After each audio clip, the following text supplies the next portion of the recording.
আজ আমরা দেখব নতুন জব কার্ড কী করে আবেদন করবেন ও যাবতীয় সকল তথ্য জব কার্ড সম্বন্ধে। তো প্রথমেই নতুন জব কার্ড আবেদন কেমন করে করবেন, এর উত্তর হচ্ছে অনলাইনে কোনো রকমভাবেই এখনও পর্যন্ত নতুন জব কার্ড আবেদন করা যায় না।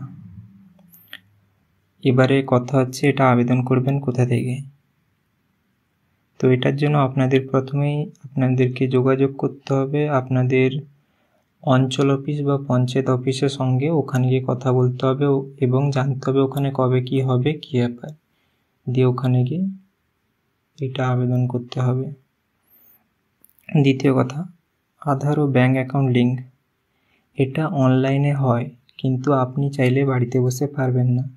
কেন কি, এর জন্য একটা আইডি দরকার হয় এবং সে আইডিটা থাকে পঞ্চায়েতের কর্মীদের কাছে, যারা ওখানে স্থায়ী কর্মচারী হিসেবে কাজ করেন। তাই জন্য আপনাদের বুথে বুথে যে ক্যাম্পগুলো হয় পঞ্চায়েতের অন্তর্গত, সেই ক্যাম্পে গিয়ে যোগাযোগ করতে হবে যে জব কার্ডের আধার ও ব্যাঙ্ক অ্যাকাউন্ট লিঙ্ক করব। তো তারা সেটা করে দিবে খুব সহজেই।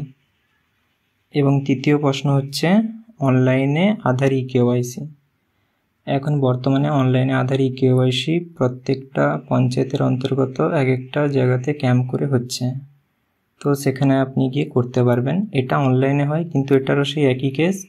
সেটা হচ্ছে এটারও আইডি পাসওয়ার্ড দরকার হয় এবং সেই আইডি পাসওয়ার্ড থাকে পঞ্চায়েতের স্থায়ী কর্মচারীদের কাছে।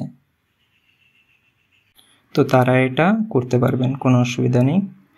এবারে চতুর্থ হচ্ছে ফ্যামিলি মেম্বার অ্যাড করা। এবারে ফ্যামিলি মেম্বার অ্যাড করাও অনলাইনে কোনো রকমভাবে কোনো পদ্ধতি নেই অ্যাড করা।